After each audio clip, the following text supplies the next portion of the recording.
The ancient Indian texts mention beautifully decorated chariots or entire palaces called Vimanas that could take off and, in a matter of seconds, fly away as far as space. Some people believe these Vimanas only existed in Indian mythology, but it's also possible that they were based on a real technology that had been lost over the centuries. According to the Vedas, ancient Indian religious texts, there was the elephant Vimana with several engines and many other types named after animals and birds. There was one for local travel, one for visiting different countries, and one for traveling to the moon and various planets. They could develop a great speed. One Vimana had the superpower of invisibility. Another one was shaped like a sphere and was built on the winds produced by Mercury.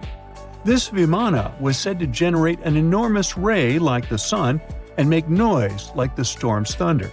All the Vimanas were unbreakable and perfect for attacks on foes. Now, to operate a Vimana, you'd need to know a lot of stuff, pretty much like today's airplane pilots, 32 secrets in total. They'd cover the aircraft structure and the secrets of taking off and maneuvering without crashing. That's a good thing. The pilot was also expected to know how to be seen and unseen, how to be hidden, how to be quick, how to manage contractions and expansion, and many other tricks. To hide the flying machine from foes, the pilot was instructed to move to the 8th atmospheric layer above the Earth and use the power of dark solar rays. This instruction might sound a bit weird, but there were others, more realistic ones, which still make sense in modern aeronautics.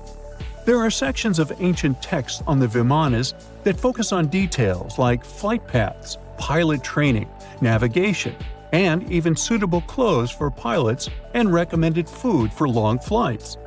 There was also a lot of technical detail about the use of heat-absorbing metals, the metals utilized, and melting points. The supporters of the theory that the Vimanas were more than just myths are sure that the ancient Indians would unlikely go into all these details just for a beautiful story. So, the flying palaces might have been real and way ahead of their time, like many other great Indian inventions. Back in the 6th century BCE, an Indian physician named Sushruta basically wrote the original guide to medicine and surgery. They even called him the father of surgery for his work. Sushruta laid down the details on hundreds of medicinal plants and described complex surgical procedures. He gave instructions on nose reconstructions and skin transplants from one part of the body to another. The original method of rhinoplasty, which involved taking a piece of skin from the forehead to reconstruct the nose, is still used today. But back then, it had a slightly different purpose than surprising your followers on social media. Those nose jobs helped out folks who had lost their noses as punishment for crimes or in fights. Now, you gotta thank an ancient Indian math prodigy for the invention of zero. It might not seem like a big deal, but without it, we would have no binary system and no computers. People before the 5th century CE were only thinking about some sort of a sign to indicate nothing. The invention made addition, subtraction, and other mathematical operations a whole lot easier. You can see the oldest zero in existence carved in the wall of a temple in Gwalior, India. The Indus Valley Civilization was using rulers in 1500 BCE and earlier. Made from ivory, these rulers were found during excavations in what is present-day Pakistan and northwestern India. They were widely used in architecture with amazing accuracy. They had units corresponding to slightly over 1 inch that were marked with precise subdivisions within 5/1000ths of an inch. The next invention is more of a concept than a physical item. Standardization is all about setting the rules based on a bunch of people, things, or interests. One of its cool applications that we've all gotten used to is standard weights. Whether you're using pounds or kilograms, you need these universal measurements for weight, right? For this, we owe a big shout-out to the merchants from the Indus Valley Civilization who lived around 4,000 years ago. They were measuring everything from food grains to fancy luxury goods using these standardized weights. And their weights had decimal and binary mathematical systems going on. They didn't have high-tech gear. but they pulled off some serious precision using complex calculations and even sand for construction. Their art of standardization made its way to Persia and Central Asia, basically becoming the global weight-watching standard. So if yoga is your go-to exercise, you definitely have a personal reason to appreciate the ancient Indian geniuses. Over 5,000 years ago, during the rule of the Indus-Sarasvati civilization in northern India, yoga was first mentioned in the Vedas. Yoga was refined and shaped over the centuries until it grew into a massive teaching with over 200 sacred writings dedicated to this way of obtaining enlightenment. At the beginning of the current era, yoga got a new trajectory thanks to a Hindu writer who laid down a system of yoga in his text, the Yoga Sutras. It became a whole-body rejuvenation, a life-extending practice with poses that you are still doing on the mat today. Yoga has reached the Western world only in the 19th century, and it caught on like wildfire. Chess, the all-time top game for intellectuals, is also an Indian invention. Its ancestor was called Chaturanga, and it was a strategic board game that started gaining popularity around 3,000 years before the current era. This early Indian version of chess was played by 4 people, not 2, and had 64 squares. Each player had 8 pieces, ranging from pawns to kings, bishops to knights, and there was no standard 6-faced dice. They rolled with an oblong one. Players facing off were actually allies, forming 2 teams based on the direction they sat. Chess, that we know and love today, was first mentioned in ancient Indian literature in a legend. It said that the wife of a villain called Ravana had invented the game to amuse him. Now, the word shampoo comes from the Hindi word, which means to soothe or knead. The substance was invented in India in 1762 and was originally used for head massages, hence the name. The first shampoo was made of natural oils and herbs. British traders fell in love with the idea and brought it back with them to England. It took years for the original head massage oil to evolve into shampoo as we know it today, but it's still an Indian invention. Unlike the ancient Greeks, who wore animal skins, the Indians started cultivating cotton back in the 5th and 4th centuries before the current era. They used cotton threads to produce fabrics that soon became a huge hit in the Mediterranean and beyond. Jute and wool also have their origins in India. Cashmere, the finest and most exclusive type of wool, actually comes from the Kashmir region of India. Buttons that sit proudly on that cashmere cardigan of yours also have ancient Indian origins. Some 5,000 years ago, the Indus Valley civilization started cutting seashells into geometric shapes with tiny holes in them. First, they were just decorations, but then people started using them to fasten clothes. Now, when you think about radio communication pioneers, Marconi's name usually steals the spotlight. He got a Nobel Prize in Physics in 1909 for his groundbreaking radio work. But there's an unsung hero in the radio waves game, and his name is Sir Jagdish Chandra Bose. He spilled the beans on radio communication way back in 1895. He shot an electromagnetic wave across 75 feet at the town hall in Calcutta, and it went through walls, rang a bell, and even set off some gunpowder. Marconi took a page from Bose's book, using his invention, the Mercury Coherer, as a blueprint for his own two-way radio. Bose didn't patent his genius creation, so he only got his credit a century later. On October 30th, 1759, the inhabitants of the Middle East were jolted awake by an earthquake. Cracks appeared in the walls of their homes, roofs began to crumble. People ran out of their homes and gathered in open areas, but because of strong shocks, they kept losing their footing and falling. A month later, there was another earthquake, but it turned out to be even stronger. Trees broke, houses collapsed, deep cracks appeared in the ground. The disaster lasted for 2 minutes. Oases, roads, and cities were destroyed. Incredibly, Baalbek's ancient buildings withstood earthquakes. Some historians state that this majestic and mysterious place was built during the Roman Empire, but many researchers disagree. Whatever the truth is, the city is one of the main archaeological phenomena of humankind. The most amazing building of Baalbek is the Temple of Jupiter. The inhabitants of the Roman Empire believed that Jupiter held power over lightning and thunder. The building looked like a platform with 54 columns. A massive roof rested on these columns. Today, you can only see 6 70-foot-high columns. Each of them consists of 3 sections and resembles a pencil. The cores of these pencils were made of lead. This made the columns exceptionally strong. Each of these pieces of stone weighed an incredible 80 tons. That's the weight of 35 Ford Explorer SUVs. Look, this is the largest block in the Great Pyramid of Giza. But compared to the blocks from Baalbek, it doesn't even look that impressive.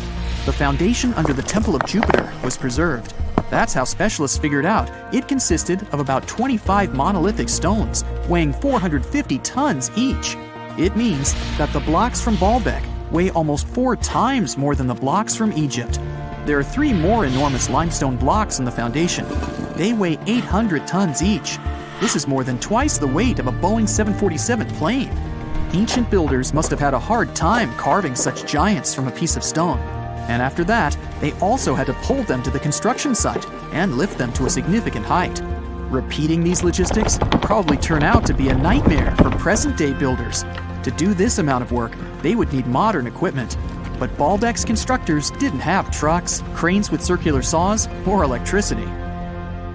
How did the builders of the past manage to do this? Scientists have a theory that includes ropes, winches, and lever systems. Naturally, the engineers of the past made all the gadgets from wood. Around 3,000 feet away from the ruins of the temple complex, there's a quarry. Archaeologists suppose that's where the stones for the construction were cut. They found a block of limestone there. It seemed to be too large, even for this incredible place. The monolith got called the Stone of the South. It was 65 feet long and 13 feet wide. The ancient builders didn't have time to completely separate it from its mother rock. A group of scientists from Austria estimated that this piece of limestone weighed more than 1,000 tons.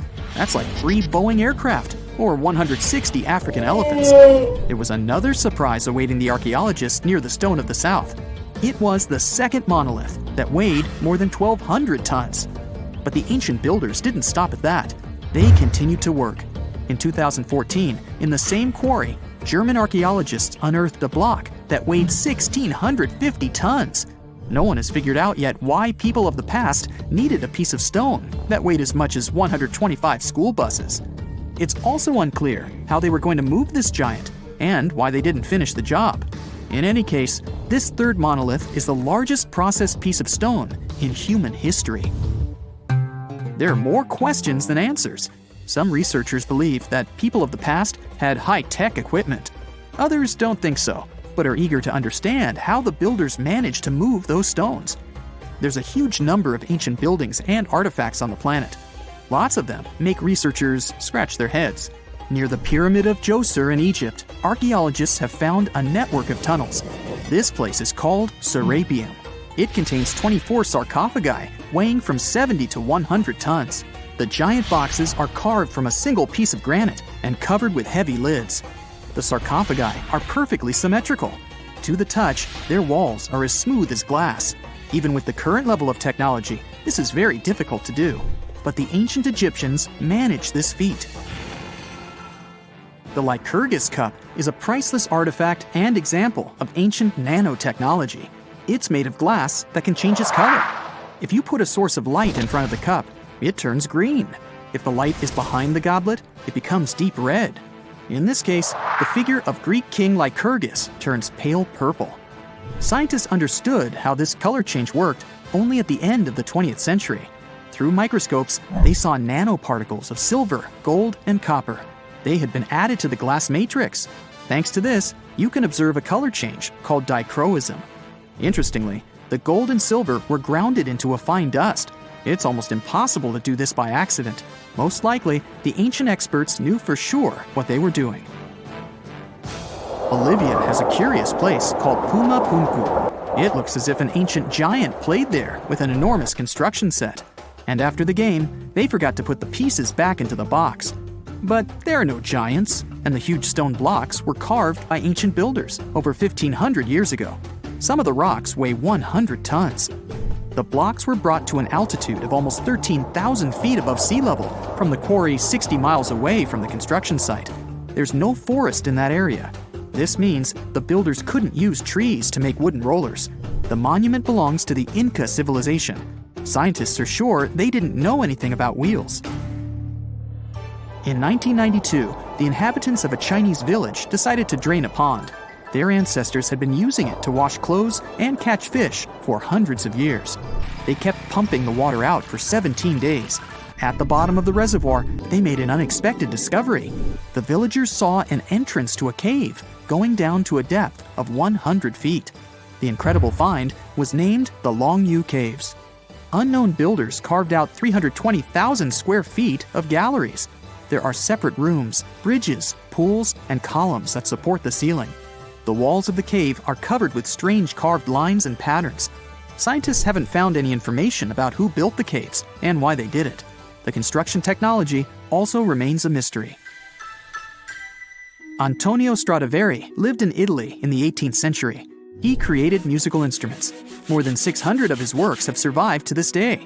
500 of them are violins. One of the instruments was sold at auction for $16 million. The violins made by this master sound clear and deep. Researchers can't understand why Stradivarius instruments produce such unique sounds. Perhaps it's all about the varnish the master used to cover the violins. The answer may also lie in the wood the instruments are made of. In those days, Europe had a cold climate. Because of this, the wood became denser, and the instruments made of it sounded especially pleasing to the ear. In the Indian city of Delhi, there's a 23-foot-high pole. It weighs 6.5 tons and is made of 98% wrought iron. The 1,600-year-old pillar has no signs of rust or decay. Scientists believe that the monument is so well preserved thanks to the dry weather and the chemical composition of the metal. It might be resistant to corrosion. And still, researchers don't know how the blacksmiths managed to make an iron pillar that's not afraid of rust. It seems like a tough feat, even for modern metallurgists. The Al-Nasla rock is divided into two parts by a perfectly straight slit. Each boulder stands on a small pedestal. Some people believe this is the evidence of ancient laser technology. But geologists think the split happened due to the ground shifting or natural vibrations that occurred under the rock. This process led to the appearance of the crack. It had been deepening for thousands of years, and gradually, the natural monument took the form you can see today. Listen to this. Neanderthal fiber technology. Nope, I'm not joking. The concept is real. In 2020, a team of scientists published a paper that redefined the way we saw our closest ancestors. A find in France changed archaeology forever, and it wasn't the first time something like this had happened. But let me start from the beginning. Neanderthals. For a long time, they fit the image of the typical cavemen. If you are now thinking of someone like Fred Flintstone, you wouldn't be much wrong. What was the reason behind this stereotype? When did we start believing that Neanderthals were not the brightest tools in the shed of evolution? In comes William King, a 19th century British geologist. He was the man who named the Neanderthals. Based on the bones King found, the scientist declared the species not intelligent, and this image stuck with the Neanderthals for centuries to come. But a piece of string, just 1/4 of an inch long, changed everything. A small, dry river valley, Abri du Maras, was the place of the great find. Archaeologists unearthed a cord fragment next to a stone tool. Such twisted fibers could have been used for everything from making clothes to fishing nets. In prehistory, this was some advanced tech, and the Neanderthals seemed to have mastered it. Scientists already knew that these early humans made tar from birch bark, and that they produced shell beads. There's even evidence of Neanderthal art. They were definitely not primitive. The string section and similar finds are changing the way we perceive our ancestors. The world of archaeology is constantly changing. Take the pyramids in Egypt, for example. Turns out, they weren't really built by an army of people who the pharaoh made work until they passed out. Herodotus, the famous Greek historian, was the man who started the confusion. He claimed, in 500 BCE, that 100,000 men took part in the construction of the Great Pyramid in Giza. He made no mention of who they were and why they were building the pyramids. That's how the myth started. Huge stone slabs pulled by humans, driven by a foreman with a whip. But Egyptologists would beg to differ. Those are the scientists who study ancient Egypt's culture. Fairly recently, they uncovered a workers' village that told a different tale. Yes, there was evidence of hard work on the workers' bones, but the construction industry is demanding even today. It took almost 6 years for 12,000 workers to complete the world's tallest building, Burj Khalifa. Back in Egypt, 3 times more workers finished the Great Pyramid in around 2 decades. An impressive feat of ancient engineering, wouldn't you agree? Superiors looked well after the Egyptians who built the pyramids. Their diet was rich in protein. They had medical care and they got paid properly. In fact, they lived better than the non-working population. And they lived with their families near the construction site. Archaeologists know all this because they unearthed bakeries and dormitories with bread jars and other goodies. Looks like the pharaohs were okay employers after all, and the job market wasn't that terrible. They also kept detailed papyrus records of the build and hieroglyphs. You and I wouldn't stand a chance of reading these letters that resemble images. Egyptologists had the same problem. For over a millennium, no one had used this type of font. And it's not like there was an English ancient Egyptian dictionary you could open and find meanings of words. But all this changed in 1822. A couple of decades before, the French found a broken slab of black granite. The stone contained one text in 3 scripts: Ancient Greek, Egyptian hieroglyphs, and Demotic. The last one was also the Egyptian language, but in a simplified script. Scientists dated it back to 196 BCE. The content is a religious proclamation. A French philologist and Orientalist, Jean-François Champollion, was the first one to crack the code. You see, people haven't forgotten ancient Greek letters. The Frenchman successfully matched the Greek letters with the ones in the Egyptian script. And voila, we were finally able to read hieroglyphs. The name of the piece of granite that made it all possible was the Rosetta Stone. The importance of its discovery went beyond archaeology. The word Rosetta Stone even entered the English dictionary. It represents a discovery that helps people understand an enigma that has been puzzling them for a long time. There are similar games.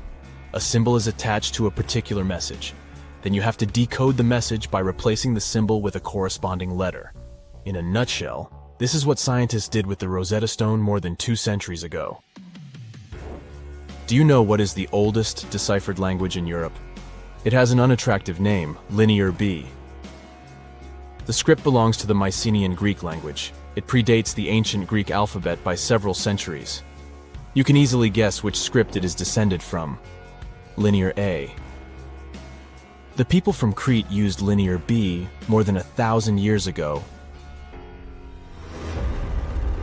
During the Late Bronze Age, the Greek civilization that used the script vanished. There was no one who could read Linear B, and more importantly, no one knew it existed in the first place. This was about to change during the first years of the 20th century. A British archaeologist by the name of Sir Arthur Evans excavated a vast palace complex at Knossos, Crete, Greece. This was the center of the Minoan culture that created the enigmatic script. The palace boasted some 1,300 rooms. They had colorful paintings of dolphins, griffins, and bulls. All of these captivated the archaeologists' imagination. But their biggest find was at first overlooked: thousands of slabs of baked clay. The fire that brought down the palace helped preserve the tablets. It was impossible to read the slabs, though. They were written in an unknown language. The scientific community had to wait for another half a century before Michael Ventris cracked the code. He was an English architect and cryptographer. Ventris studied Greek and Latin. While attending the famous archaeologist's lecture, the young man decided to solve the puzzle of Linear B once and for all. He managed to do so in 1952. One of Ventris's most amazing discoveries was that the script was an archaic form of Greek. but cryptology still hasn't solved the code of linear A. This writing system will remain a mystery until a motivated young person like Michael Ventris comes along. They wouldn't have to be a professional archaeologist. Basil Brown certainly wasn't. Yet in 1939 he discovered the richest early medieval tomb in Europe. This happened in Sutton Hoo in the southeast of England. This wasn't an ordinary tomb made out of stone. It was a full-size ship, 3 times as long as a London double-decker bus. And that's not all. Apart from its main purpose, the ship was full of riches. Deluxe hanging bowls, feasting vessels, gold and dress accessories, and luxurious textiles were just some of the treasures found. Archaeologists were also amazed by the silverware from distant Byzantium. You probably know this city as Istanbul, Turkey. Even in our age, it's several days' drive from Sutton Hoo. Just imagine how much time and money it cost to import a silver plate in the 7th century. That's when the ship went down, according to archaeologists. The English couldn't have done it. At that time, there was no England. The people living in the British Isles at the time were the Anglo-Saxons. Perhaps the ship from the grassy mounds in Suffolk belonged to one of their kings? We will never know. The local acidic soil did away with any possible evidence, or no one laid there in the first place. It could have been a cenotaph, which is a monument constructed to honor an important person. The archaeologists still don't have a definite answer. But what they have found at Sutton Hoo shed light on the Dark Ages. Before the discovery of the ship, they knew little about what had been going on in Britain after the Romans left.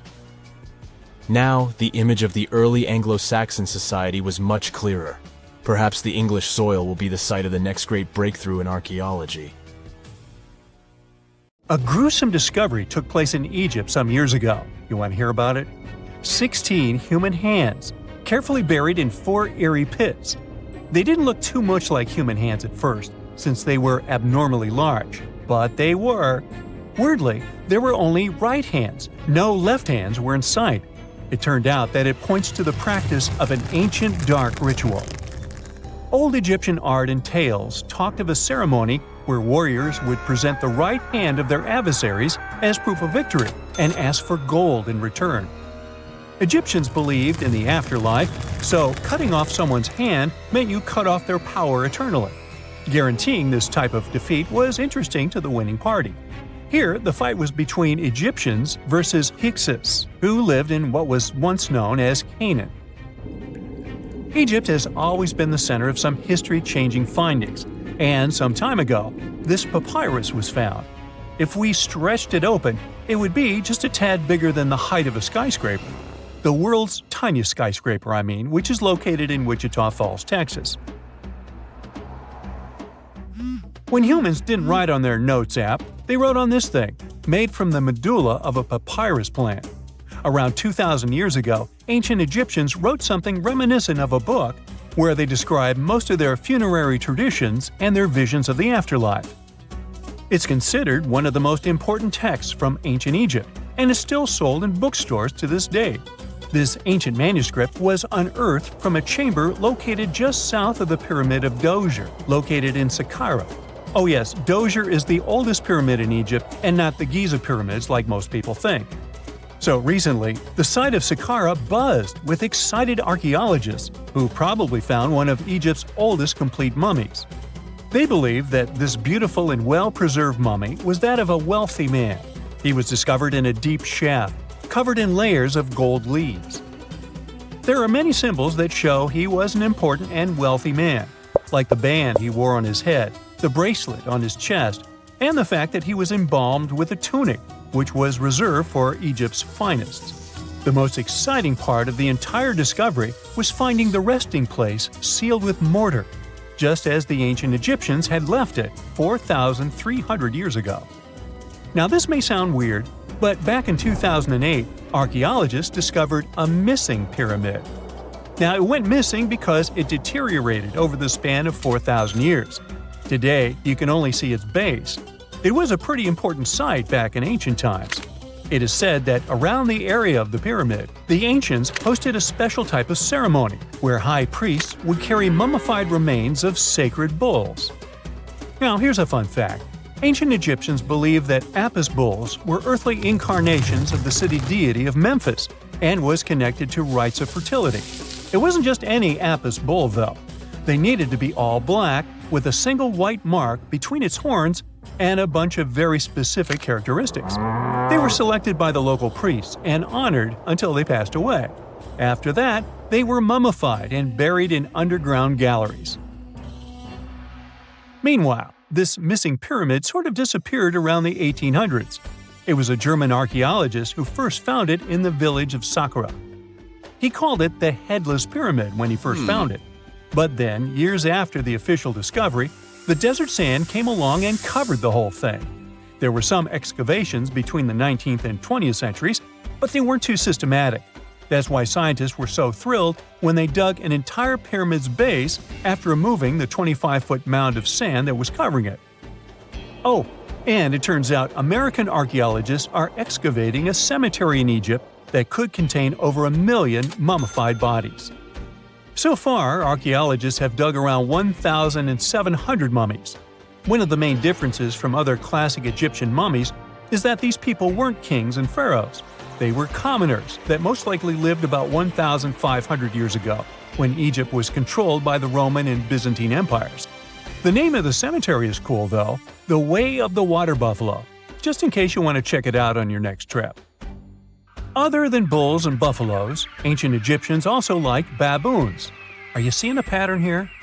In the beginning of the 20th century, archaeologists discovered a site filled with mummified baboons in a place called, guess what? The Valley of Monkeys. An animal wouldn't have been mummified if it wasn't considered important. Certain animals were more important than others, since they were linked to specific deities. Jackals were connected to Anubis, the ancient god of the afterlife, and cats were likened to the female deity Bastet.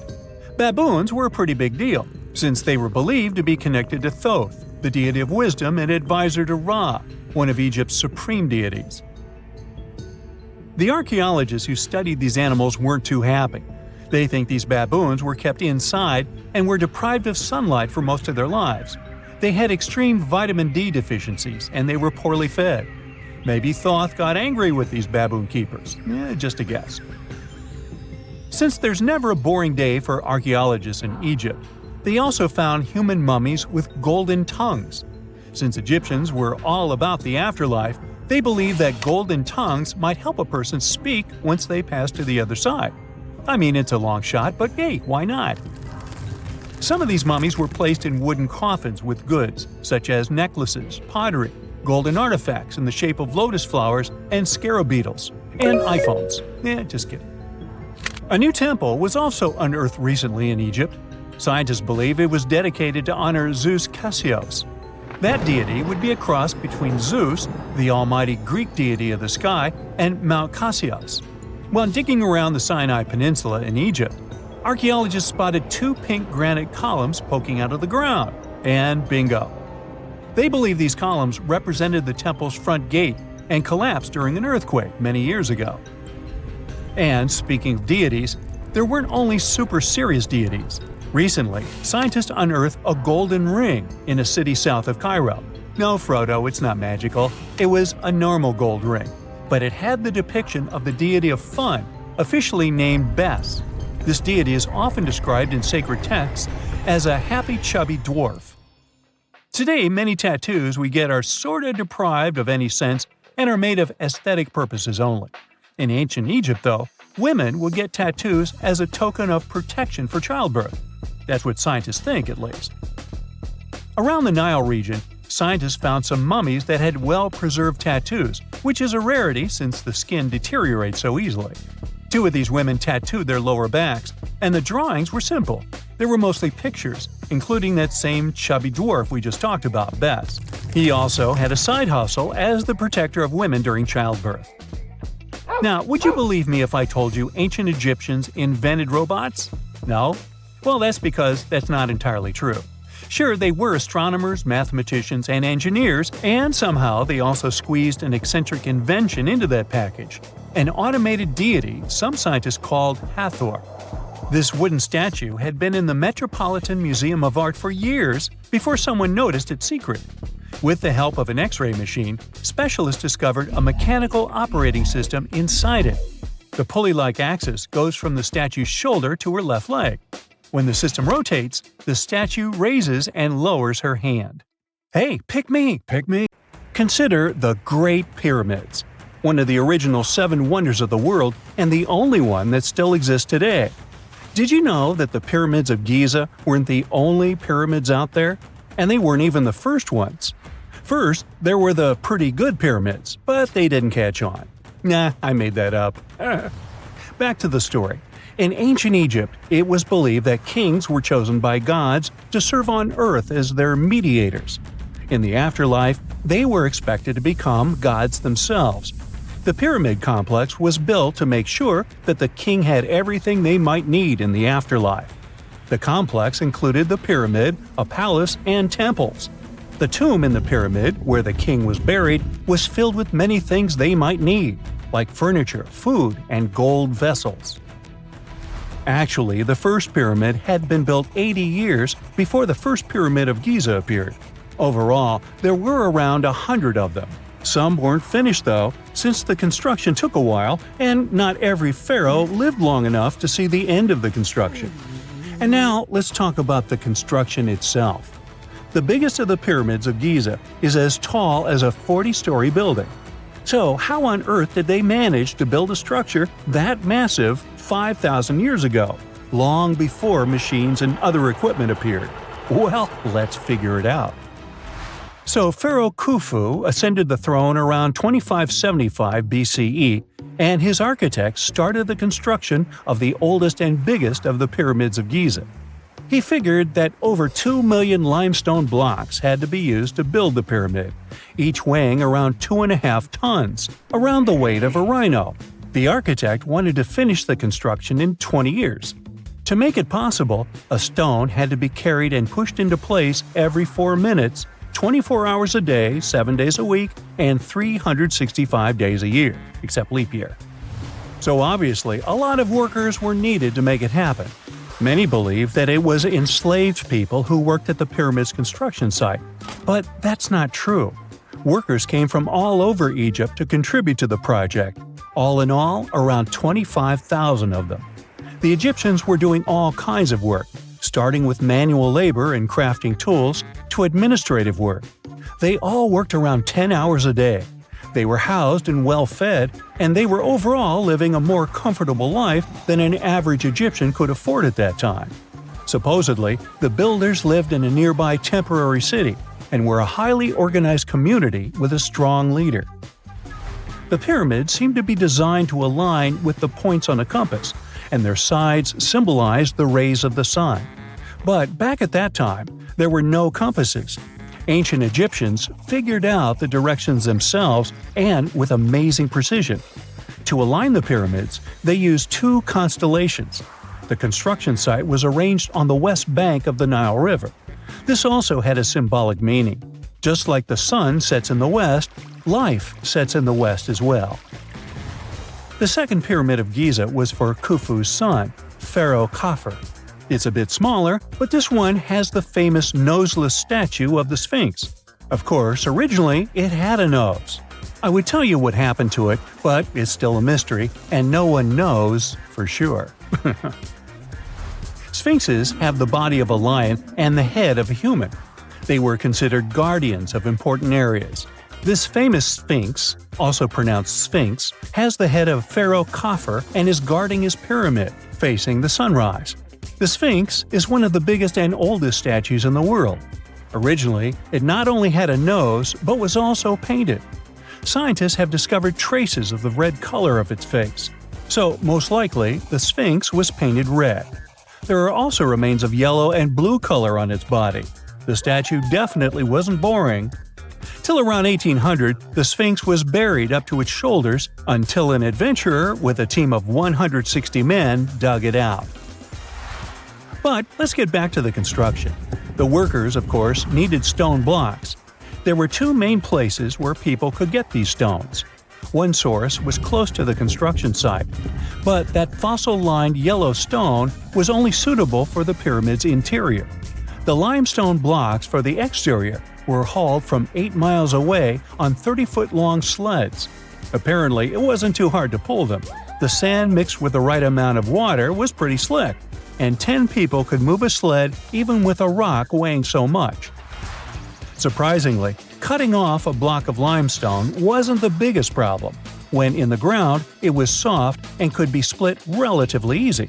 But after getting exposed to the air, limestone hardens. So the most difficult part was to shape the blocks. That step was crucial because the smallest inaccuracies could lead to the whole pyramid collapsing. So, okay, those limestones were mined, carried on a sled, shaped, and then what? How could they be put into place? Well, this is still a mystery. Archaeologists have discovered the remains of a ramp system that dates back around the time the pyramids were being built. So historians have come to the consensus that, most likely, the Egyptians designed a unique ramp system to move and pull huge stone blocks. The most common opinion is that there were several ramps around the pyramid. There probably was a central ramp with 2 staircases on each side of it built over the pyramid stones. The ramp was growing as the pyramid was getting higher. People might have been walking up the stairs, pulling up stones on wooden sleds. But this is just one of the options. Other experts say that the ramps were around the pyramid, and some say that the ramps were inside the pyramid. Maybe we will never know for sure, and it'll forever remain a mystery. The exterior limestone of the pyramid was polished with sand and stone until it gleamed. On top, there was a gold and silver capstone, which glimmered over Egypt like a second sun. So that's how it was 5,000 years ago. Now, about the interior. Surprisingly, there's not much inside the pyramid. Most of it is just solid stone with very little open space. But let's take a quick look inside. From the entrance, there are 2 stairways, one going down and the other going up. They take us to the chambers. There are 3 of them inside. Now, why is that? Apparently, throughout the whole construction, a burial chamber had to be prepared at all times, just in case a pharaoh kicked the bucket before the construction ended. So, separate chambers were built one after another as the construction progressed. The last of them was the main one. It's called the King's Chamber.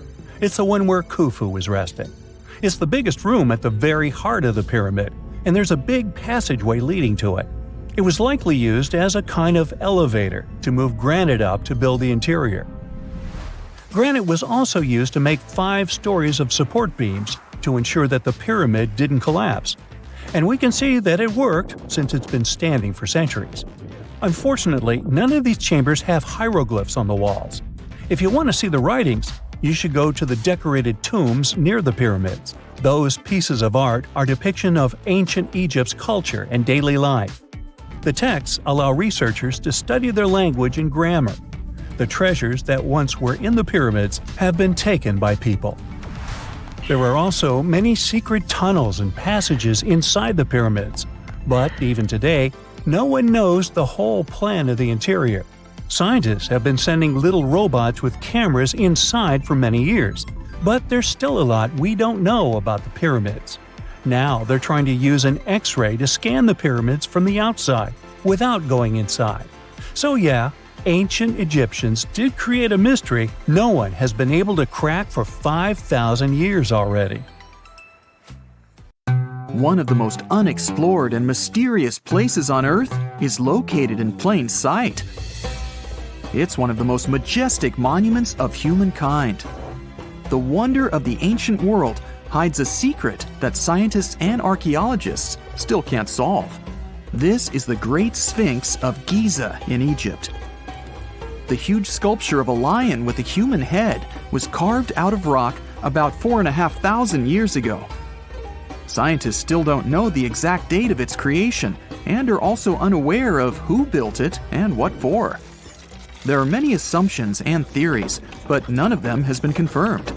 Most people have seen this majestic sculpture either in photographs or in reality, but almost no one knows what's hidden underneath it. The statue of the Sphinx was carved from a single piece of limestone. It was painted. The remains of color pigment on the surface prove this. In the distant past, the Sphinx looked much brighter and more colorful than what we see now. But even after thousands of years, its greatness hasn't diminished. And by the way, Sphinx is not the real name. It was invented by the Greeks about 100 years or more after its creation. Initially, the Egyptians called the statue Hor-em-Akhet. There are many legends and theories saying the Sphinx is there for a reason. It's like a watchdog that guards the tomb of the pharaoh and the secrets of ancient Egypt.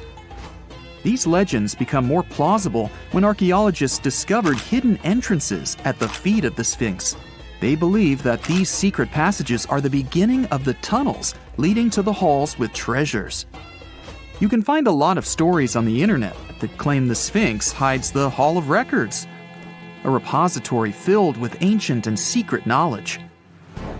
One of the main artifacts of this repository is supposed to be the records of the ancient mythical state of Atlantis. According to legends, the entire library from this city was moved under the Sphinx. The entrance to this library must be located next to the Sphinx's right paw. Many archaeologists tried to find this entrance, but came away empty-handed. Also, there are many images with detailed diagrams of the underground city that consists of a network of tunnels and chambers under the Sphinx. Someone says there are structures as tall as 12-story buildings hiding underground, but there's no evidence of this. Archaeologists, even after millennia, continue to explore the mysterious sculpture. At the same time, many Egyptians don't want to learn more about the Sphinx. They're terrified of awakening something supernatural. In 1998, scientists discovered tunnels leading to empty caves under the Sphinx. They found evidence of earlier excavations there. It's quite possible that someone managed to find the treasures and take them away. Some people believe Egyptians found some kind of artifact under the Sphinx that has the power of unknown advanced technologies. The artifact is so powerful that it can change the course of history.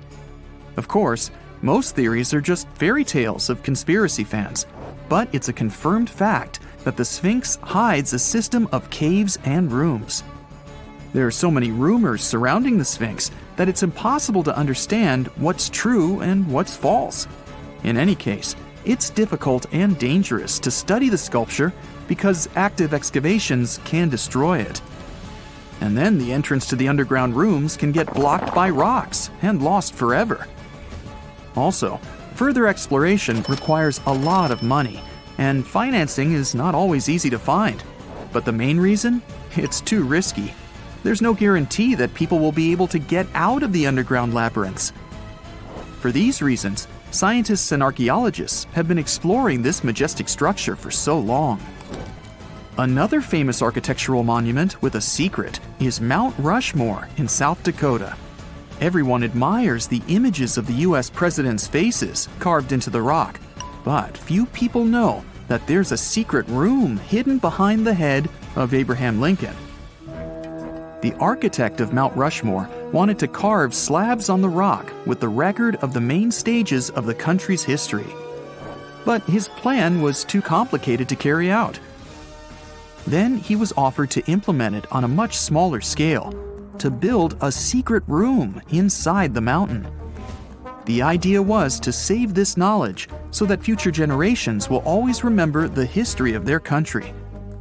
Unfortunately, the architect didn't have time to finish his work. The construction stopped for several decades. But in the late 90s, the project was resumed. Porcelain enamel panels depicting the history of the US were placed in the room. It's possible that these plates will be stored there forever. But people can't see them, at least for now. The room is inaccessible to tourists as it's too difficult to get inside.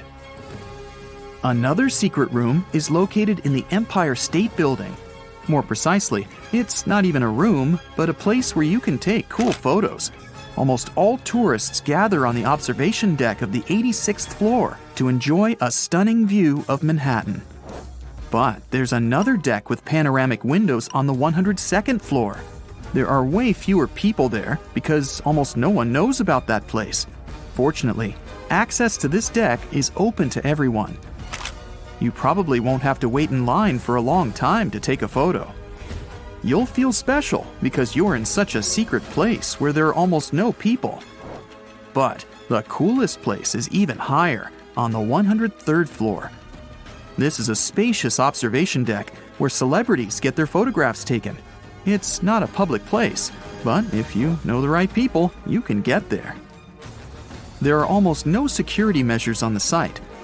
Only a low ledge between you and an abyss. That's why crowds of people are forbidden from coming here. It's not so easy to get there, and you're unlikely to succeed without a guide. First, you need to choose the right elevator that will take you there.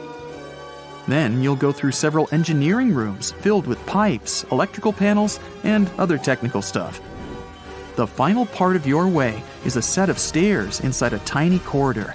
And here you are, at the top of New York. Now we're in Paris. See the Eiffel Tower? Inside it, there are restaurants and observation decks. But if you try hard, you can find a secret apartment. Now it's a museum, but it was built so that people could live in it. The architect of the tower, Gustav Eiffel, created this apartment in 1889 for himself. It's almost at the very top of the Eiffel Tower. Imagine what a beautiful view he observed every day. He was the first and only tenant. No one else could gain access to this place. When the architect passed away, the apartment remained empty for a long time. Only recently, they restored it and turned it into a museum. Inside, the epoch of the last century is recreated. They even put wax figures of Gustav Eiffel, his daughter, and the American inventor Thomas Edison inside the room. This place is filled with an endless stream of passengers, office workers running late, visitors from other cities, noise, and train whistles. At Grand Central Station in New York, among all these sounds, you can hear the sound of a ball hitting a racket, if you're in the right place. A real tennis court is hidden inside New York Central Station. It belongs to a tennis club that arranges corporate games for employees of many companies. The club was opened in the 60s. Now we're moving to London, Charing Cross Road. It isn't easy to find one secret place here. To do this, you need to look carefully at your feet. Do you see these sewer grates in the asphalt? Inside them, you can notice two signs with the name Little Compton Street. Yeah, there's another street right below you. It disappeared from all maps at the end of the 19th century. Charing Cross Road was built over it. The identification signs that you see are part of old engineering tunnels. There's another interesting place in London. It's located in the southeast corner of Trafalgar Square. At first glance, it looks like a thick lamppost, but there are too many tourists walking around. You come closer and realize that one person can easily fit inside the post. The lamppost belongs not to an electrician, but to a police officer. Yeah, this is the smallest police station in the world. It was built in the 1930s and used as a watch post. Officers had to sit there one by one and watch Trafalgar Square. That always attracted a lot of pickpockets and all kinds of other criminals. When you hear the word mummy, you might get a chill down your spine. That's because most of us associate this word with those creepy characters we've seen in some scary movies. But in reality, mummies have helped us understand a lot about ancient civilizations, their rulers, and about how people used to deal with losing their loved ones. The people most famous worldwide for their mummies are the ancient Egyptians. They believed that some sort of existence after passing away was possible, if certain conditions were met. That's why they insisted on preserving the human body through the process of mummification and placing the mummy in a furnished tomb, kind of like giving it a fully functioning apartment of its own. Why did they believe in this? Well, because they were deeply connected to their natural environment for the most part. They saw the natural cycles around them, like how the sun rose every day, followed by the moon, or how new life was always sprouting from plants, even after they had wilted away. They also believed that the powerful spirit Osiris, who represented the cycle of passing away and resurrection, played a role in this process. To prepare for the afterlife, the ancient Egyptians followed certain rituals, like mummification, which involved using materials like honey, resins, and incense to preserve the body. There's no other mummy more popular than that of King Tut. He was a young pharaoh who ruled over 3,000 years ago in Egypt. The problem with discovering ancient royal tombs is that most of such burial sites were previously robbed. People knew ancient rulers had been left with many valuable belongings, so those locations became vulnerable to thieves. When King Tut's tomb was opened in 1922, people were excited because it had not been robbed, like many other previously discovered royal tombs. That's how well hidden it was. Inside, his mummy was encapsulated in a total of 3 coffins, including one made of gold. The objects found in his tomb showed us what ancient Egypt was like, and studying his mummy also helped us learn about the culture and practices popular at the time when he passed away. We also learned about his family by looking at his DNA. Scientists were able to discover that he had had a disease called malaria and a problem with his foot that might have made it hard for him to walk. Ramses II was another pharaoh in Egypt who ruled for 68 years, which was quite a lot back in the day. He was known for his expansion campaigns and building projects. Many objects from his time as a ruler still exist today, including a large statue of him. Ramses II was about 6 feet tall and lived to be about 90 years old. After looking at his mummy, scientists concluded that he may have had a medical condition that affected his spine. Now, remember those thieves I mentioned before? They are probably the reason why Ramses II ended up in a plain coffin in a secret collection of royal mummies at Deir al-Bahari, which was rediscovered in 1881. Thankfully, archaeologists were able to identify him because his journeys had been recorded on his wrappings. The process was really tedious too. In fact, in ancient Egypt, the mummification process could take a staggering 70 days to complete. A special person would say a very specific speech while delicately handling the body and drying it out using a type of salt called natron. They also used linen and resin to make the body look more lifelike and to wrap it in cloth.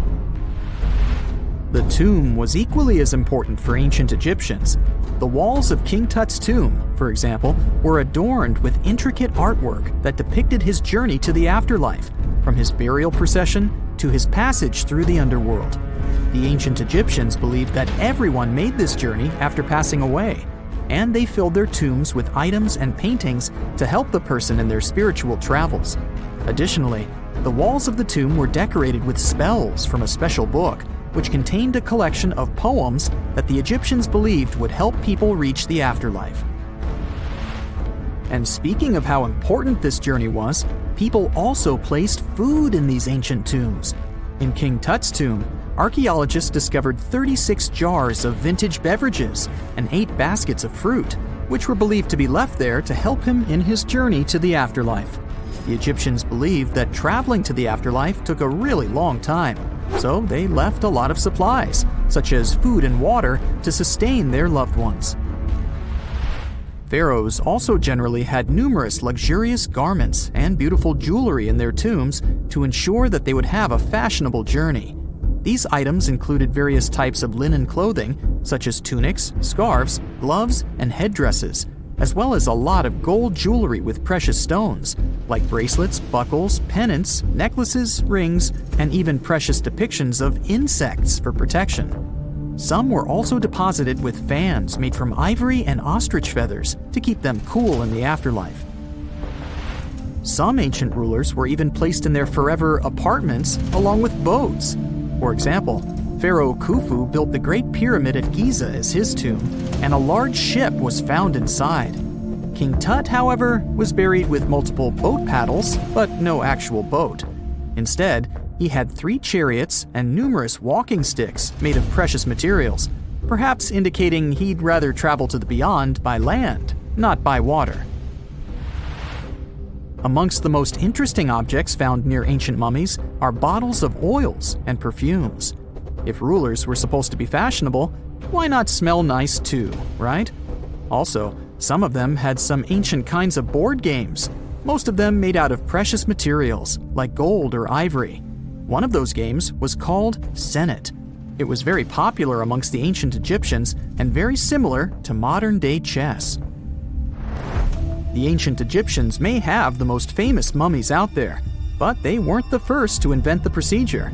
In fact, it all started in South America with an ancient civilization named the Chinchorro. As far as we know today, these people were the first to mummify their loved ones that had passed away. They did it somewhere around 2,000 years before the Egyptians started their own rituals. Sure, we can tell a lot about ancient rulers by studying these mummies, but until recently, we had no idea what they really looked like during their lifetime. Not so long ago, though, some very special mummy paintings were found by archaeologists studying ancient Egyptian objects. These mummy portraits are highly detailed paintings of individuals that were made while they were still alive. Such paintings were often painted on wood, as opposed to the classical portraits we all know about, which are painted on canvas. They are known for their realism and beauty, and have even been used by researchers to diagnose diseases by comparing them to the corresponding mummies. Some of these portraits also include depictions of jewelry, which was later found on the mummies. The recent discovery of these mummy portraits in Central Egypt is significant, as it marks the first time in over a century that such paintings have been found. Mummies appeared all around the world naturally, too. Mummification can occur without people intervening because of natural conditions, like extremely cold or hot environments, places with a lack of oxygen, or accidental exposure to chemicals that preserve the body. These conditions don't allow bacteria to grow, resulting in the body remaining more or less intact. Famous Otzi was one of these mummies. We know today he was a man who lived around 5,000 years ago in Europe. But upon his discovery in the Alps in 1991, Austrian authorities initially believed that he was a modern mountaineer because of how well preserved the body was. However, after the Iceman was removed from the glacier, it was determined that he was actually from the Copper Age. Most people know that pyramids were built as grand tombs for the pharaohs, designed to ensure they had a smooth journey to the afterlife. The Great Pyramid of Giza, for instance, was constructed for the pharaoh Khufu. But what most people don't know is that this whole pyramid building trend started right here with the step pyramid of Djoser about 4,700 years ago. This massive structure was built for Pharaoh Djoser, a ruler from Egypt's 3rd dynasty. It rises 7 layers high above the ground and stands about 200 feet tall. We think of it today as a phenomenal architectural project, but for ancient Egyptians, the step pyramid of Djoser turned out to be more like a massive experiment, a trial run, if you will, to perfect their building skills before they moved on to even more ambitious pyramids. Reaching new heights is super exciting, but the real mystery is what is going on below the ground. In this pyramid's underground labyrinth, there is a network of tunnels stretching about 3.5 miles long, and some researchers believe these tunnels might have been part of a sophisticated water system that could completely change what we think about pyramid construction.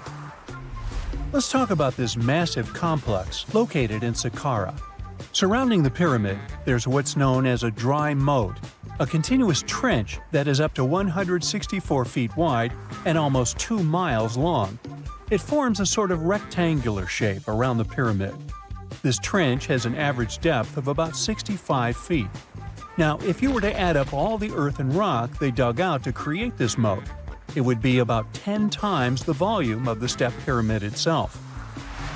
For the longest time, people just assumed this trench was nothing more than a huge quarry, a place where they dug up stone and clay to build the step pyramid. Makes sense, right? But when you take a closer look, it doesn't add up. The trench is too narrow and deep to be practical for mining, and its layout doesn't match anything we know about ancient Egyptian quarrying methods. Plus, some sections of the trench are actually covered with a rocky ceiling, which would have made it nearly impossible to use as a quarry. Another theory suggests that the dry moat had some kind of spiritual significance. Maybe it was a sacred place, where souls of nobles gathered to serve the late king in the afterlife. There are even niches in the walls that work as a hint at this spiritual function. But most researchers believe that this purpose likely developed much later, long after the complex was built for Djoser. So, what was the moat really designed for? In 2020, a researcher came up with a pretty intriguing idea. It is possible that this trench was actually designed to collect and manage water, especially after heavy rainfalls. Now, that makes sense when you consider the location. The moat sits in an area that could easily have been flooded by runoff water from nearby plains. This could also explain why the trench wasn't used for new graves until much later when the climate became drier and less prone to flooding. The story becomes even more intriguing, as this trench appears to be part of a larger, more complex hydraulic system within the Djoser complex. It is like the trench has several compartments, carefully carved out of the rock and connected by tunnels. These compartments likely served as a part of a water treatment system, where water would flow from one compartment to the next, getting cleaner as it moved along. Now, here is where things start to tie into the pyramid itself.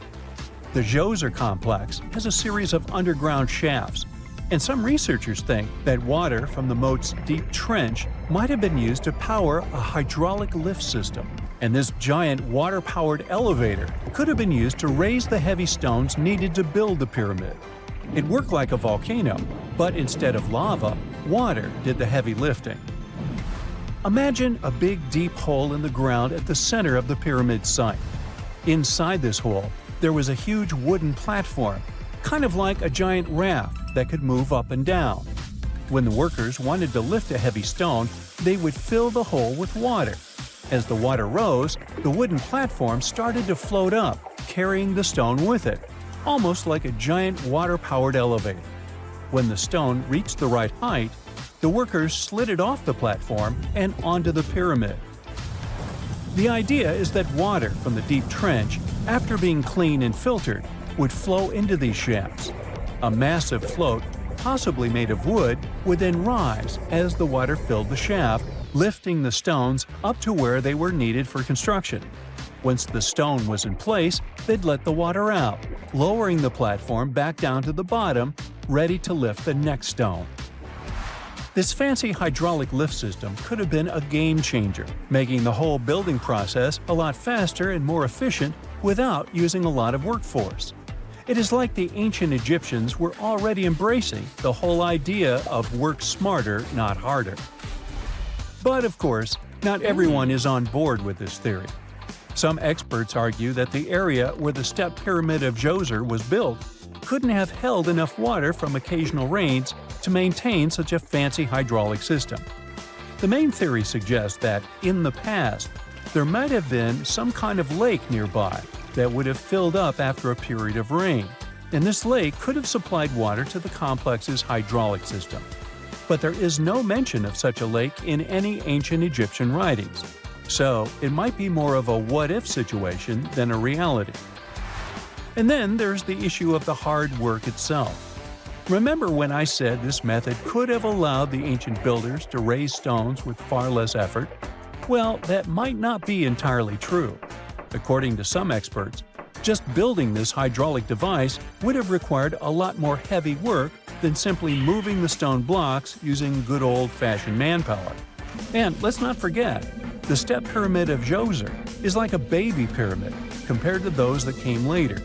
The stones used for Djoser's pyramid weighed, on average, about 660 pounds each, which is nothing compared to the more than 2.5-ton blocks used later for the pyramid of Chephren. If this cool water lift theory gets completely ruled out, we still need to explain how this pyramid was built in the first place. To answer that, we need to rewind a bit and talk about the original plans. See, before Djoser's tomb became a pyramid, the idea was to construct a simple mastaba. This type of tomb was pretty common in earlier periods, a flat-roofed, rectangular structure with sloping sides. But after the original mastaba was finished, they decided to expand it a bit by adding more layers on top. And then they added even more layers, until the construction reached 6 distinctive steps, each one smaller than the previous. And they probably did all this by raising those heavy stones using ramps, not a water-powered elevator. There is still so much we don't know about the Step Pyramid of Djoser. More research is definitely needed to fully understand how this system worked, or if it even existed at all. But the idea of using water to help build the pyramid adds a whole new layer to our understanding of ancient Egyptian engineering. It's a powerful reminder of just how clever and resourceful those builders were, using the natural landscape and the power of water to create one of the most iconic monuments in history.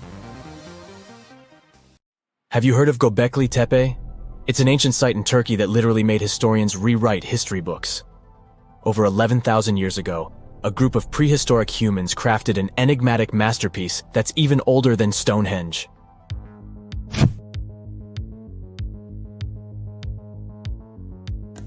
Before its discovery, archaeologists believed that people didn't know about iron and weren't good at making pottery. They were sure that settled life only emerged with the need for agriculture. But Göbekli Tepe changed this belief.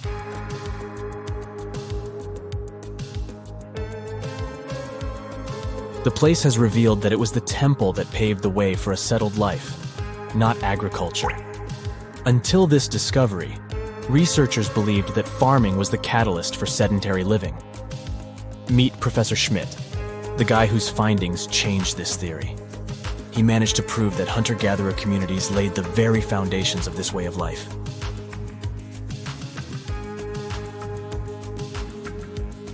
Back in the 1960s, other archaeologists visited the area, but they totally missed the mark. While surveying the region, they stumbled upon a hill with scattered limestone slabs and concluded it was just an old burial ground from medieval times. Little did they know that there was so much more to uncover.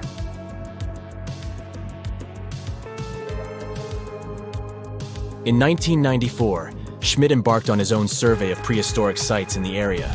Surprise! He instantly realized he had discovered something truly extraordinary. Unlike the nearby flat and barren plateaus, Göbekli Tepe had a gently rounded top, rising 50 feet above the surrounding landscape. Funny enough, the translation of this place's name is Potbelly Hill. Schmidt was sure only humans could have made something like this.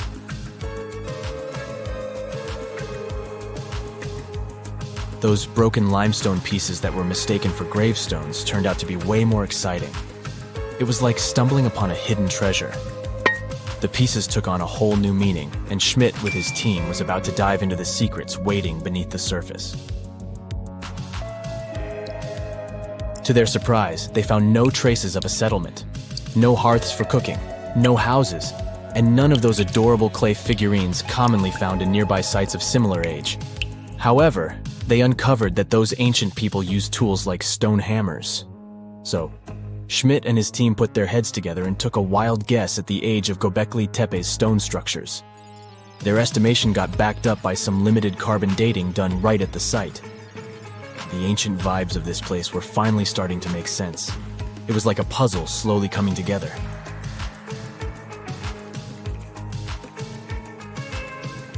You may think that back then, people didn't have special tools to create something as cool as Göbekli Tepe.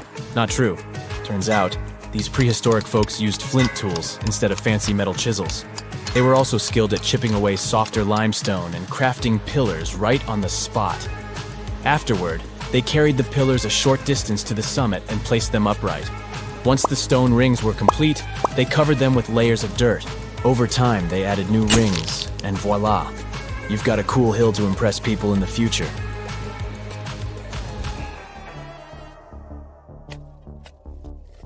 During their first year of excavation, the team went through 15,000 pieces of animal bones from wild creatures. These people didn't have pet animals or grow their own food. They hunted wild animals for their meals. But things were about to change, because the place had everything they needed to start farming. Scientists say they had wild sheep and wild grains that could be domesticated. And guess what? Just 20 miles away, geneticists found evidence of the world's oldest domesticated strains of wheat at a prehistoric village.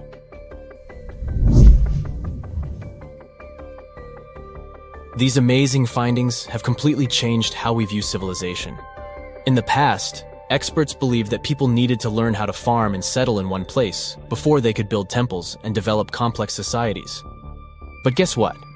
Schmidt's research flips that idea on its head. He claims that the incredible effort put into constructing these astonishing structures actually set the stage for the development of advanced societies. It means that societal and cultural changes happened before agriculture. Schmidt has this fascinating hypothesis about Göbekli Tepe. He thinks it could have been a special burial site where people left their loved ones. And here's the twist. The burial site was adorned with fancy statues and symbols representing deities from the spiritual realm. The idea that Göbekli Tepe could have served as a sacred place adds another layer of complexity to the whole story. While the site's true purpose may remain elusive, Schmidt's insights invite us to consider the profound interplay between life and the afterlife, and the deep reverence ancient hunter-gatherer societies may have had for their departed ancestors. Now let's talk about the stars of the show, the mesmerizing T-shaped columns that dominate Göbekli Tepe.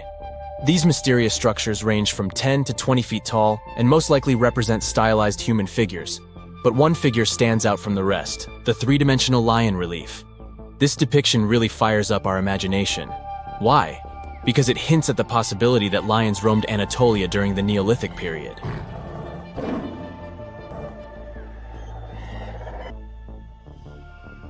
These standing stones are arranged in circles and placed in rectangular pits. Each circle has a similar setup. Two big T-shaped pillars in the center, surrounded by slightly smaller ones facing inward. Talk about a stylish arrangement. These towering pillars reach a whopping 16 feet and weigh between 7 and 10 tons. Some pillars are plain and simple, while others are like works of art with intricate carvings.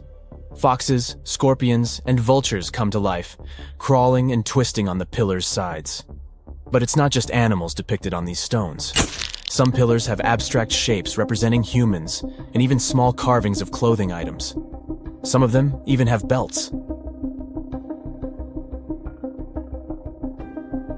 Now, there's one pillar that stands out from the rest like a rock star. This super old stone pillar suggests that a comet crashed into Earth. It happened during a chilly period that lasted about 1,000 years. Previous studies examining Greenland ice cores hinted at this comet theory, but now the carvings at Göbekli Tepe prove it right.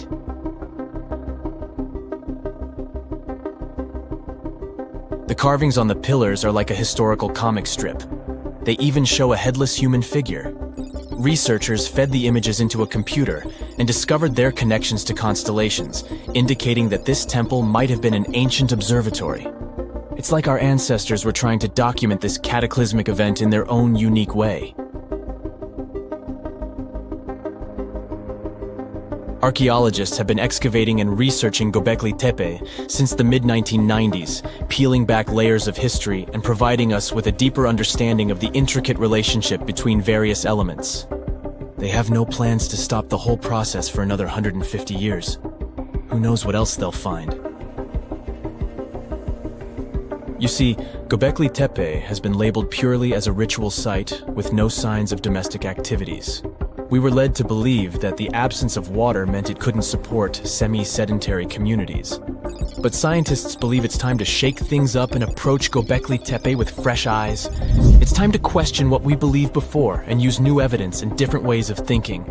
Like, there might have been a group of people living in the area who didn't stay in one place all the time. They moved around a bit but still had their own civilization, living in the area semi-sedentarily.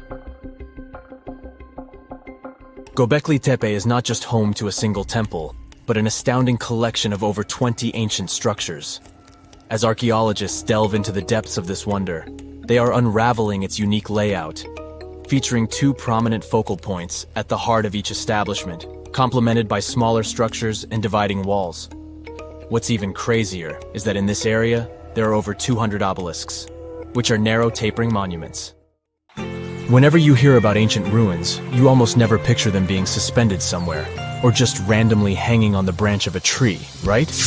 In fact, for most of the ancient artifacts we have exposed in museums all over the world, archaeologists did quite an impressive amount of digging.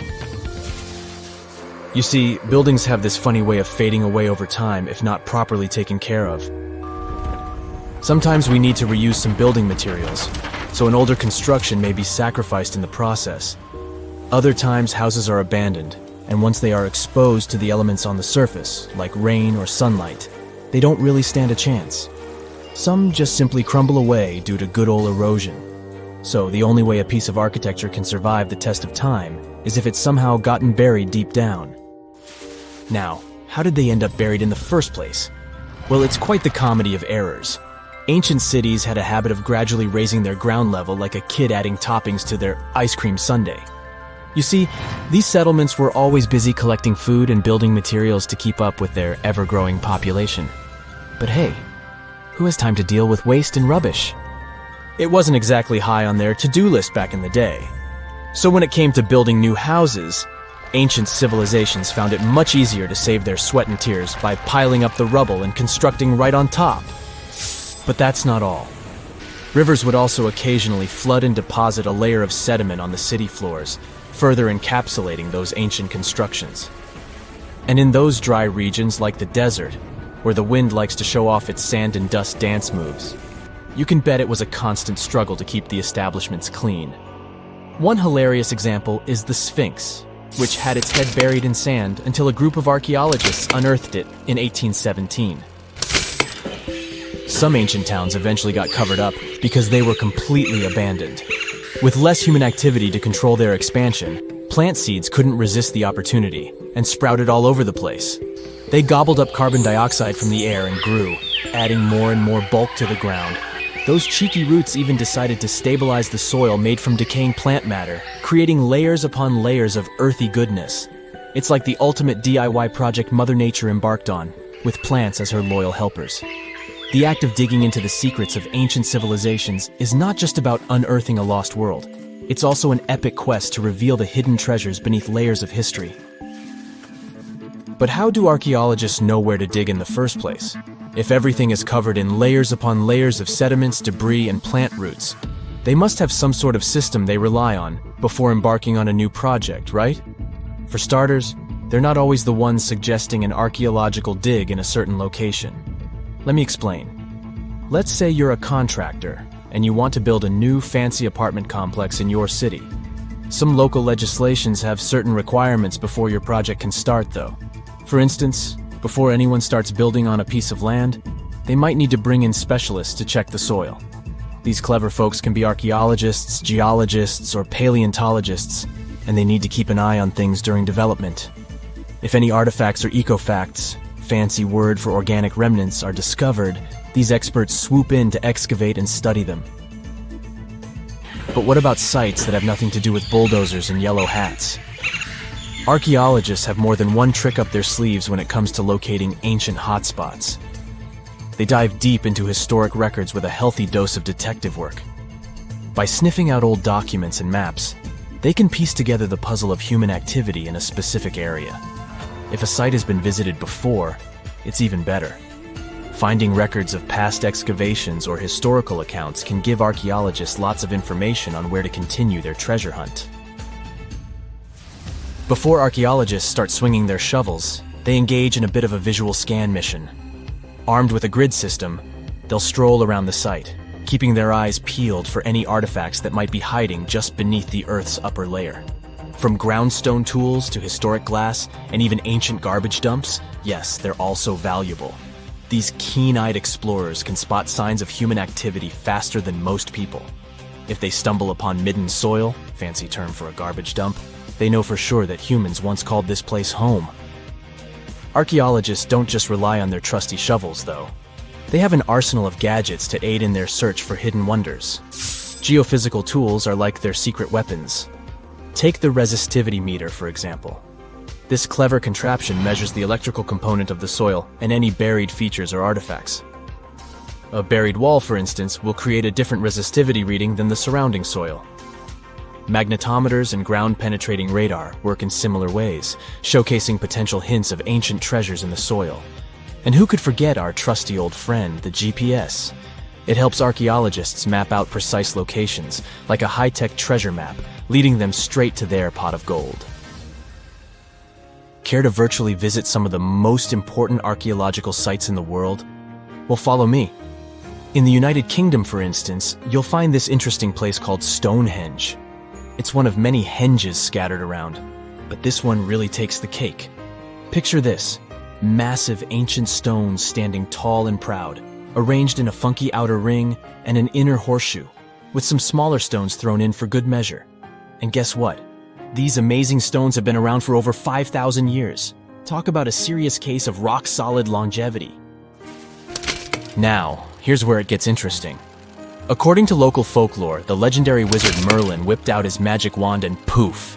He teleported these massive stones all the way from Ireland. Apparently, some giants had assembled them there, but Merlin decided they would look much better at their new location. Others think it's just the ruined remains of an old Roman spiritual edifice. These amazing structures were built by our Bronze Age ancestors. With their simple tools and limited tech, they managed to create this monumental masterpiece. Impressive, right? Unfortunately, there's still so much we don't know about this area. Stonehenge's initial purpose remains a mystery to this day. Sure, there are lots of theories, but scientists have yet to agree on the subject. However, we do know that it's perfectly aligned to catch the sunrise during the summer and winter solstices. The ancient city of Pompeii is an equally amazing archaeological site.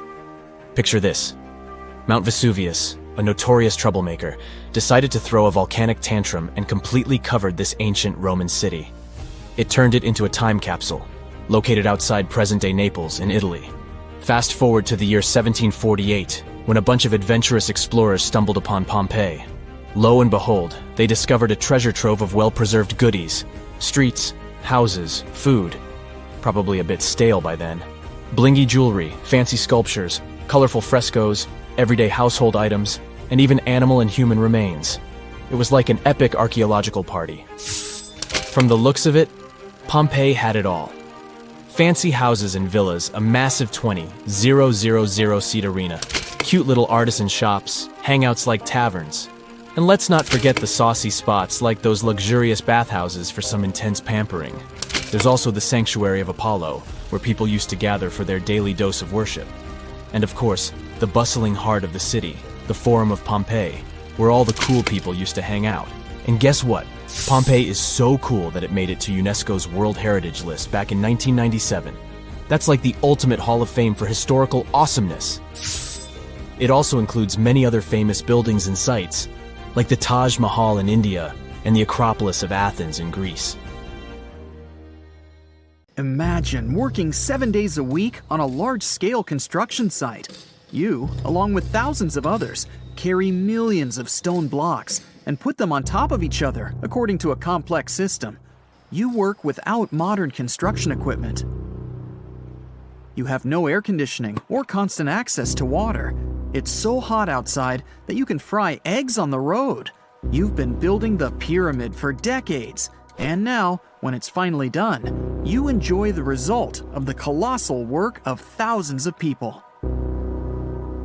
You're looking at a giant cultural monument of global value that will freeze in time and amaze people for tens of thousands of years.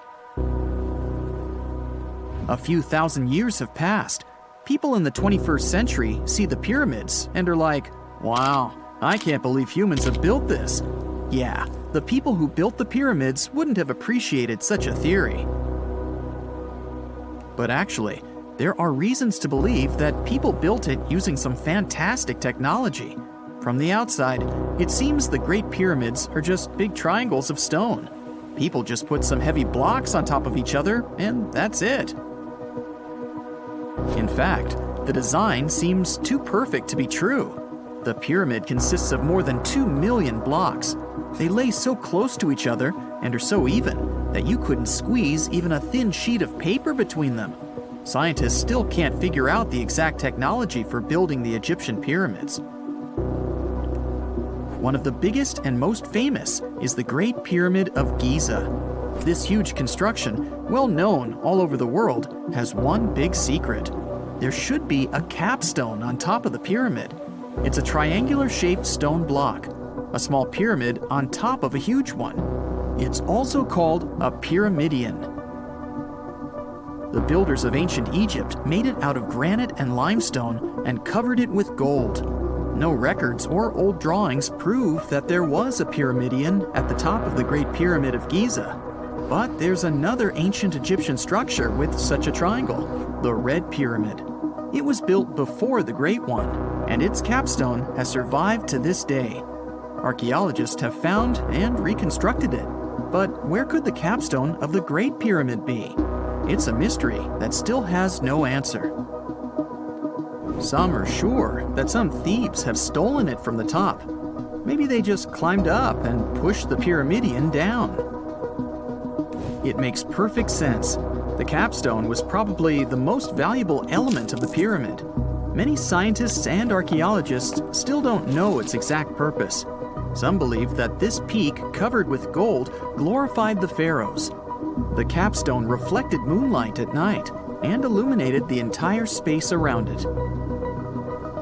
During the day, the capstone reflected sunlight with its shiny surface.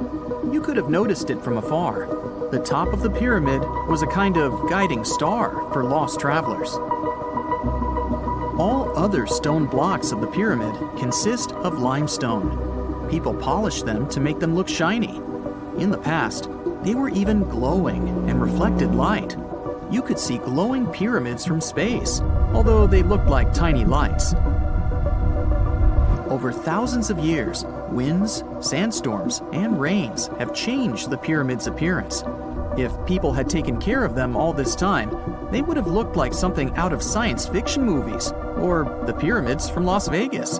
But unfortunately, we will never see their original appearance.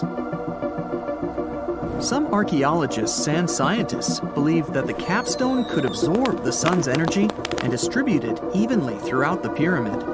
No one knows precisely why the Egyptians needed this technology.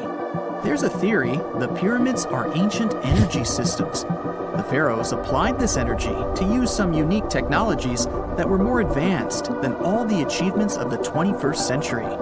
And the triangular shape of the pyramids was ideal for boosting this electromagnetic energy. In theory, solar radiation, or electromagnetic forces, accumulated at the top of the pyramid, filled the inner rooms, and then went down the walls to the base. Any surface distortion could prevent the flow from spreading, so they had to create a perfectly smooth surface. That's why they installed the blocks so that nobody could squeeze a needle or razor blade between them. Many people believe in this theory because they built the pyramids from limestone. This material can hold energy inside itself. In the inner part, they created granite deposits to cause air ionization, that is, to create an electric charge. They also dug channels under the pyramid for water to transmit electricity. And at the top, they put a gold capstone, the best conductor of electricity. So, this is how you get a great power generator.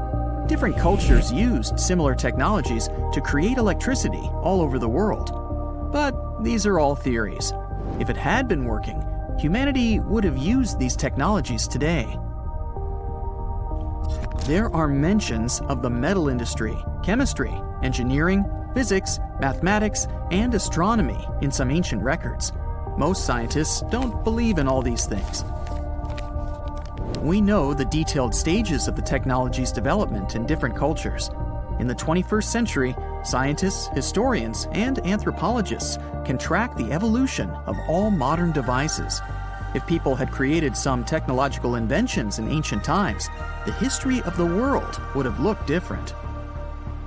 Perhaps all the achievements of antiquity could have been wiped off the face of the earth by global cataclysms, and it can happen to us. Just imagine how people would dig up a laptop in 5,000 years. Perhaps they wouldn't understand what kind of device it is.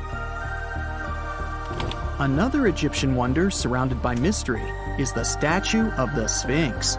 The Egyptians carved it out of a single massive piece of limestone about 4,500 years ago. but scientists still don't know the exact date of its construction or who built it.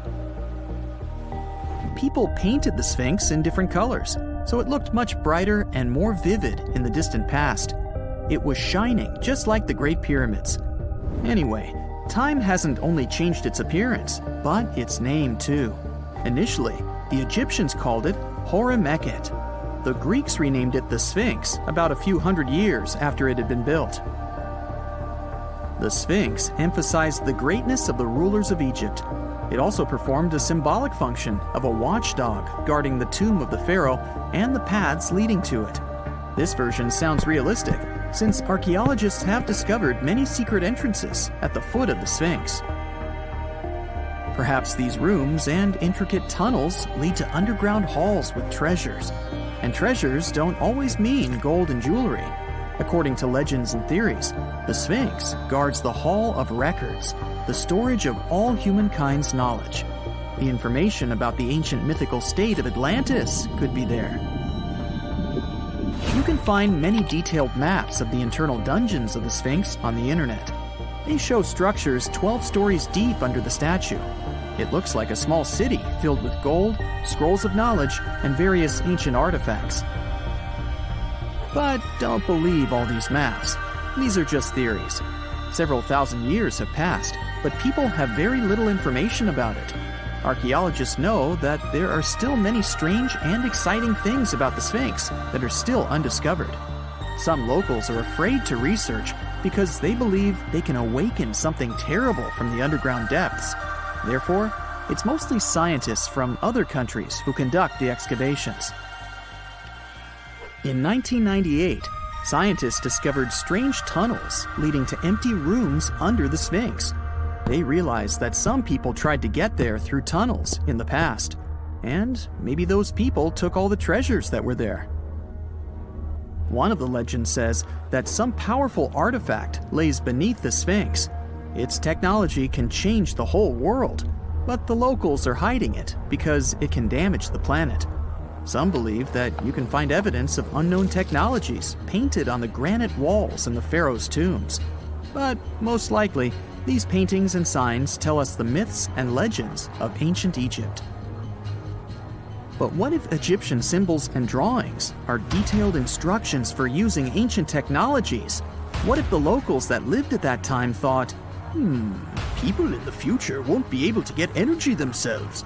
Let's leave some detailed instructions for them. Anyway, there are many riddles and theories. In reality, the search for answers is a dangerous undertaking, since it's not easy to get into the underground halls. Excavations can ruin the structure of the entire Sphinx. Any person inside the tunnels may get lost and never be able to find their way back. Besides, it costs a lot of money. Now, what would be awesome is if people could invent some device that could scan underground areas and show their detailed models.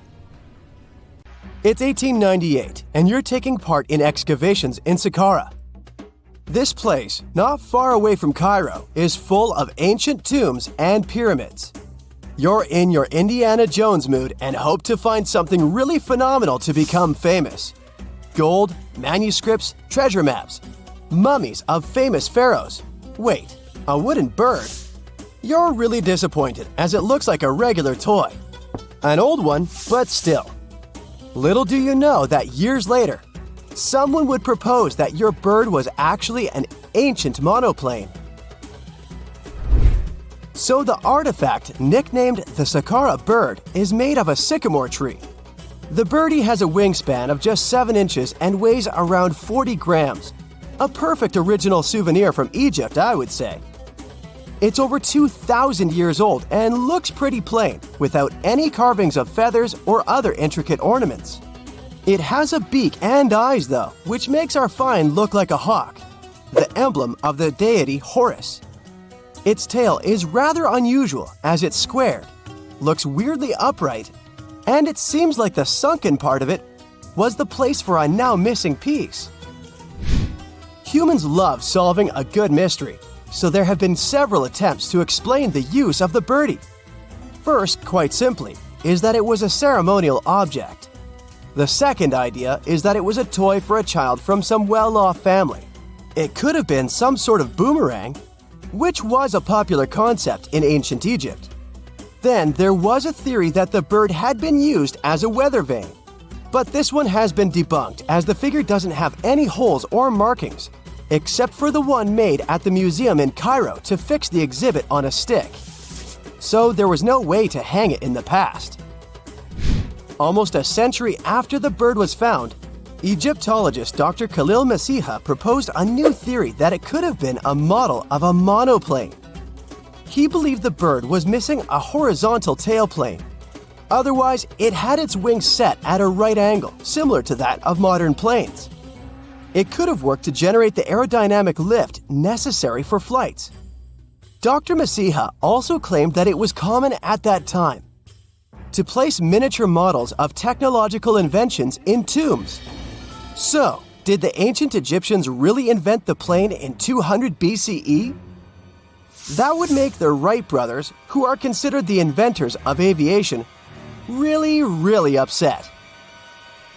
They made one of their first flights only in 1903. There's just one way to know for sure, and that is to test the model.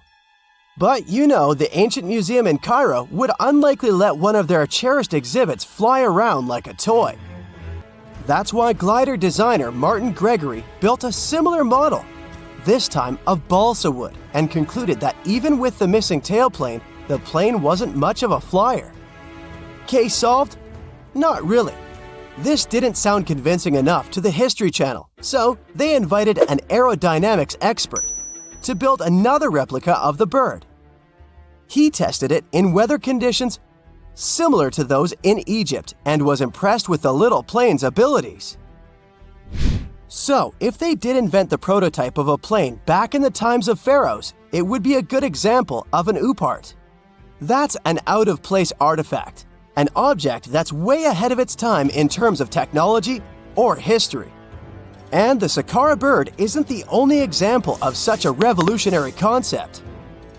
In 1901, a group of divers retrieved the Antikythera mechanism from an underwater shipwreck near the Greek island of Antikythera. It's been dubbed the world's first analog computer, and it's currently dated around 100 BCE. The bronze mechanism could tell the position of the sun, moon, planets, and stars, as well as the lunar phase, the dates of upcoming solar eclipses, and even the speed at which the moon moves through the sky. No one's sure who used it and how or where it was made. But it's obvious that it's extremely precise and way too advanced for its time. The first flushing toilets in the world were invented in the middle of the 20th century. Just kidding. The ancient Minoans on the Mediterranean island of Crete and the Indus Valley civilization both came up with this brilliant invention at the same time, around 4,000 years ago. The plumbing and sanitation were so well done that no one managed to design anything better until 2,000 years later. One ancient Minoan lavatory was discovered at the Palace of Knossos. It looks like it had a wooden seat set over a tunnel that directed water from a rooftop reservoir to an underground sewer. Other varieties got water from jugs. Only the super rich people could afford all this glory. So if you wanted to shop for real estate back then, the flushing toilet would be a telltale sign you were in the rich neighborhood. Automated doors became a cool, seemingly new invention back in 1931. But the technology behind them is actually much older. Think the 1st century CE old. Mathematician and engineer Heron of Alexandria came up with a hydraulic system to open and close temple doors. To bring it into action, you need to light a fire to produce heat. There was a brass pot under the fire, half filled with water. The inventor connected the brass pot to containers that acted as weights. When the fire was burning, the water moved into the containers. They went down and pulled the ropes. It was nothing like a supermarket door that opens in front of you before you even have time to think. Heron's door took hours to open, and there was no way to stop the process. That's why they only opened the doors once a day before people entered the temple, to add some mysticism at the temple during ceremonies. Spooky. Looks like the first ever battery was invented in Baghdad around 2,000 years ago.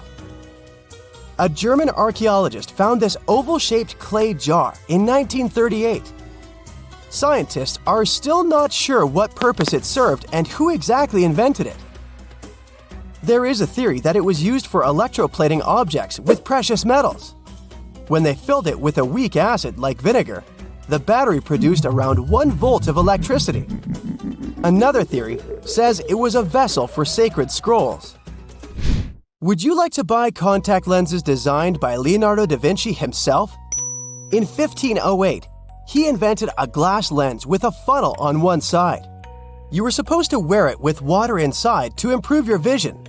Sounds a bit uncomfortable, doesn't it? So, around a century later, French scientist René Descartes decided to improve the idea and make the cornea contact the future lenses. Contacts because they contact your eyes, get it? The glass tube with liquid did help improve vision, but blinking was sadly impossible. 2.5 centuries later, new technologies in the glass industry let scientists design contacts that would fit in the eye and even let the wearer blink. Thanks, guys! Still, those lenses were made of heavy blown glass and didn't let the eye breathe. About 50 years later, contacts became plastic, lightweight, unbreakable, and scratch-resistant, but still covering the entire eye. And then, in 1948, an English optical technician accidentally sanded down a plastic lens and figured out they'd still be in place even if they covered only the cornea. Imagine you're living in 19th century London and need to send a message to New York. It would have taken about 10 days to get there by ship. So when delivery time went from days to hours in 1858, it was a true sensation. The first message was sent by Queen Victoria herself. It was all made possible thanks to the transatlantic telegraph cable, running under the ocean. Sadly, the new cool invention only lasted a few weeks. It took years to bring it back to life. If there's a question that still baffles archaeologists to this day, it's this one. How did the ancient Egyptians build those magnificent pyramids? As far as we know today, their resources were quite limited, especially in terms of tools and building materials. We still don't have a fully satisfying answer, but hey, we've got some pretty amazing theories worth considering. The leading contender among these theories involves the clever Egyptians employing a sneaky strategy. Now picture this. They constructed a slanted and curving mound made of bricks, earth, and sand encircling the pyramid to be. As the pyramid grew taller and taller, they simply increased the height and length of this wacky structure. It's like they were playing an ancient game of Jenga. Now, how did they get those massive stone blocks up there? Well, according to the legendary ancient Greek historian Herodotus, they used sleds, rollers, and levers. It sounds like they turned construction into a supersized game of tug-of-war. And guess what? Herodotus also claimed that the Great Pyramid, the one from Giza, the granddaddy of them all, took a whopping 20 years to build. There's more. Herodotus also dropped a mind-boggling number on us. 100,000 men were supposedly involved in this pyramid extravaganza. Did they hire the entire Egyptian population? Well, it might not be as far-fetched as it sounds. These men were probably mostly farmers, so they probably focused on the pyramids when there wasn't much work to be done in the fields. Like during the flood season of the Nile River. Obviously, specialists in the archaeological community had something to add to this theory. By the late 20th century, they discovered some evidence that suggests the workforce might have been smaller and more permanent than previously thought. Instead of a massive army of 100,000 pyramid builders, they proposed that a modest crew of around 20,000 workers, accompanied by support personnel like bakers, physicians, and even spiritual leaders, could have gotten the job done. There was also this theory that claimed that the pyramids were actually built from the top downward. It suggested that these colossal structures were nothing more than isolated hills used as quarries. The stones were supposedly drawn from these hills, and over time, competing engineers took charge and transformed them into the iconic pyramids we know today. Now, before you dismiss this theory as a wild fantasy, some folks thought it wasn't completely crazy. After all, there are instances where isolated hills exist, so maybe this theory had a tiny glimmer of truth. Whether it involved ramp building or ingenious work schedules, one thing is clear. Those pyramids have definitely left their mark on history and on our imaginations. Now, speaking of ancient Egyptian mysteries, there's this gigantic unfinished obelisk sitting in ancient Egypt, and scientists are trying to figure out how it was shaped. Now, some people suggest that our industrious ancestors used handheld pounders to get the job done. One expert has a different take on the matter, though. He argues that if we take a closer look at the pattern left behind by the shaping tool, we'll notice something peculiar. The walls of the trenches surrounding the obelisk display a neat and even pattern, which is pretty unlikely if they were pounded away by mere mortal hands. According to this expert, those horizontal striations are usually the result of a tool that takes breaks while removing material, leaving its mark on the surface. But wait, there's more. Imagine the tool being rocked back and forth against the trench walls, clearing away the waste to keep the trench from narrowing. Well, in that case, the tool might have left some funky horizontal striations where it was pressed against the sidewall. This sounds like some fancy technology at play, don't you think? And guess what? The dynastic Egyptians probably didn't have access to that kind of know-how. Another famous Egyptologist from way back also uncovered a bunch of core drills during his adventures. Although the actual drill bits are missing, his collection houses these particular core remnants made of limestone, alabaster, and even granite. These constructions aren't the only amazing thing the ancient Egyptians left behind, though. As it turns out, the Egyptians were the genius minds behind the creation of the handheld mirror. Yeah, that little mirror you use every day to check yourself out. But here's the twist. These mirrors are like pieces of art.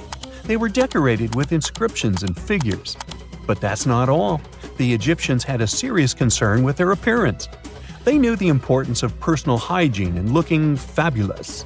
So, in their quest for pearly whites, they invented toothbrushes and toothpaste. Dental problems were pretty common back then, and their smiles weren't exactly all white. Dentistry wasn't their strongest suit, you see. Maybe their minds were distracted by all that pyramid building. So that doesn't mean those ancient toothpaste recipes weren't amazing. One delightful concoction included rock salt, mint, dried iris petals, and pepper. Some brave dentists in the 21st century tried it out, and it worked pretty well. Ground-up ash was also used in another recipe to create a tooth cleansing paste.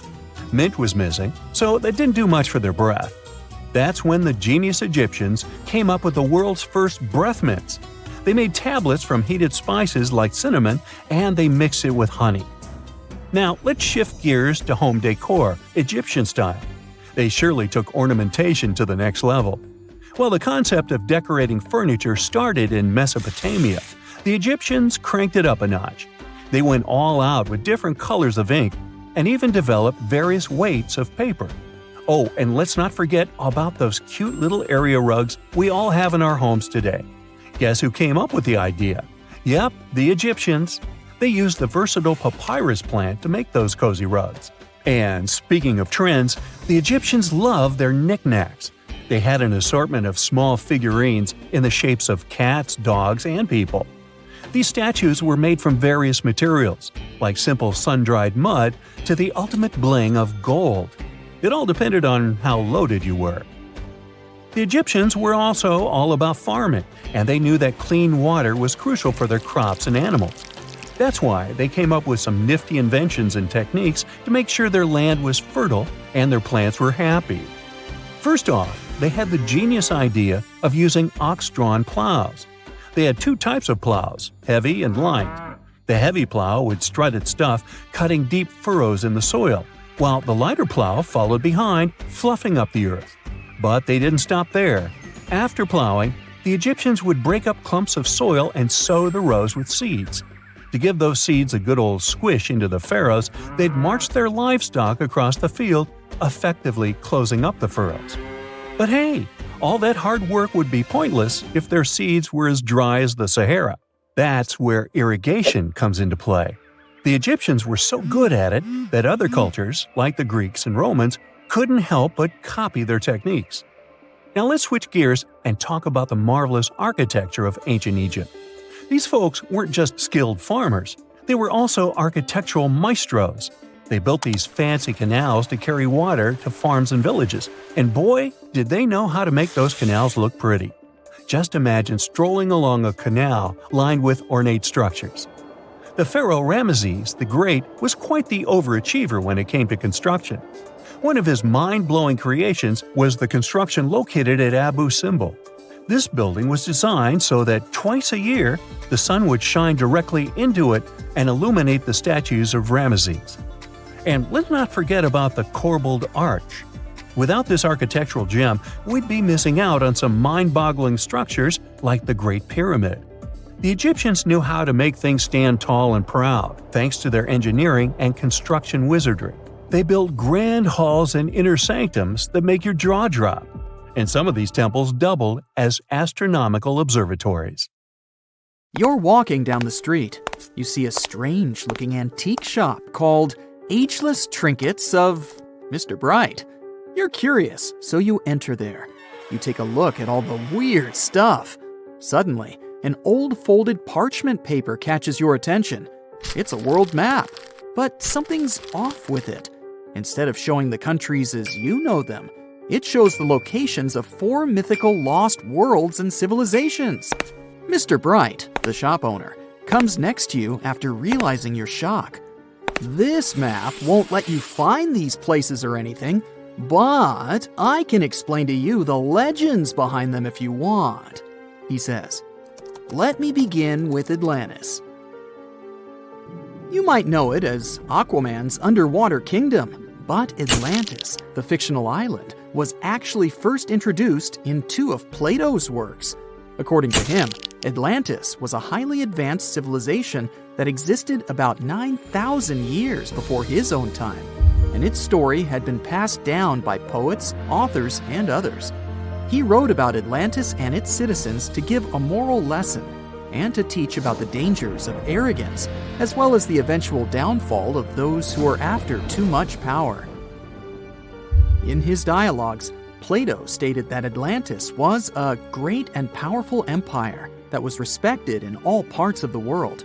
It was founded by beings who were half deities and half human, and became a great naval power after a while.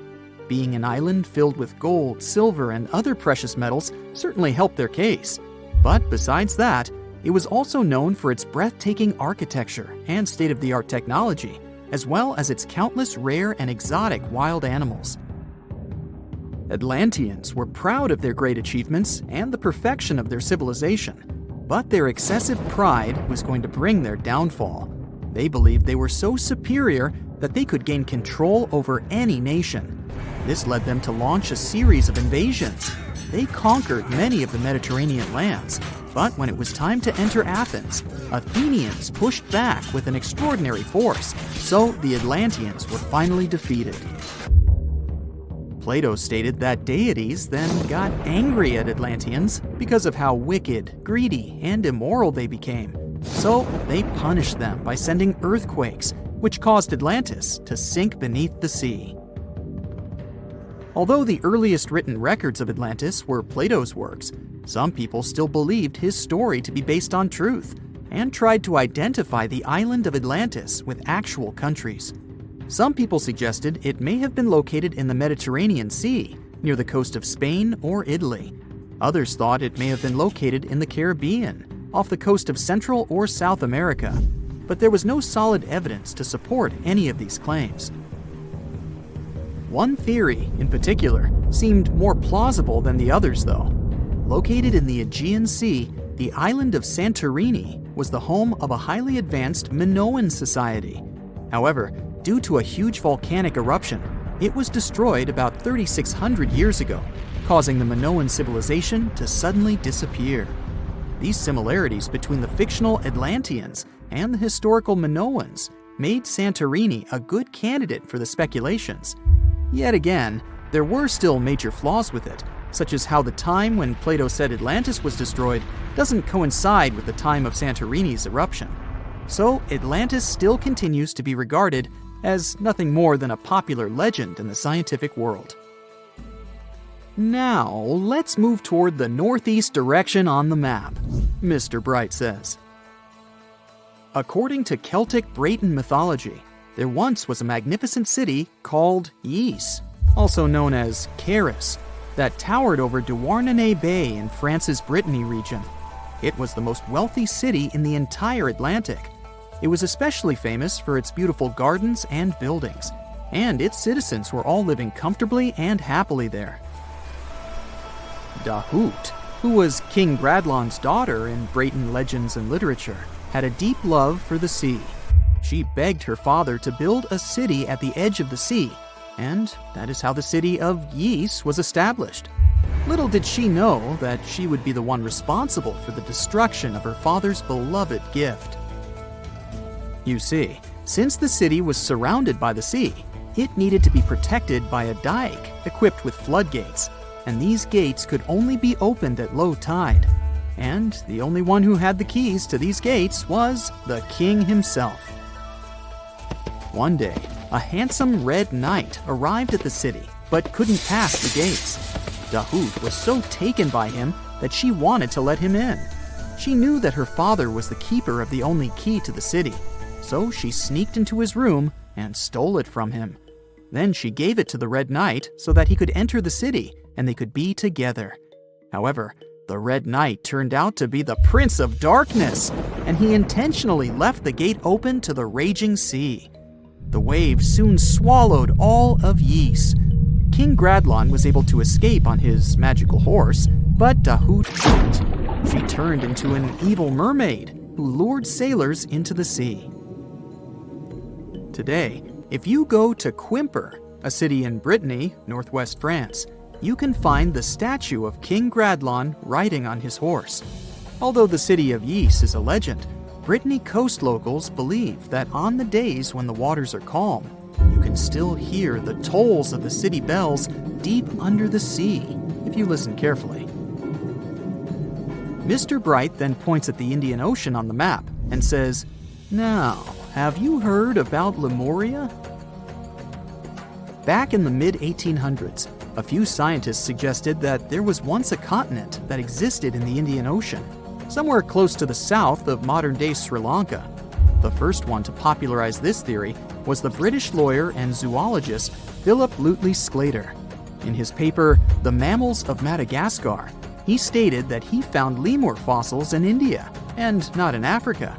However, this discovery was extremely shocking to him because of the fact that lemurs' original homeland, Madagascar, is much closer to Africa. He proposed that this was possible only if some larger continent connected the two once. He stated that this continent must have eventually sunk to the ocean floor. He then named it Lemuria, and hence the theory was born.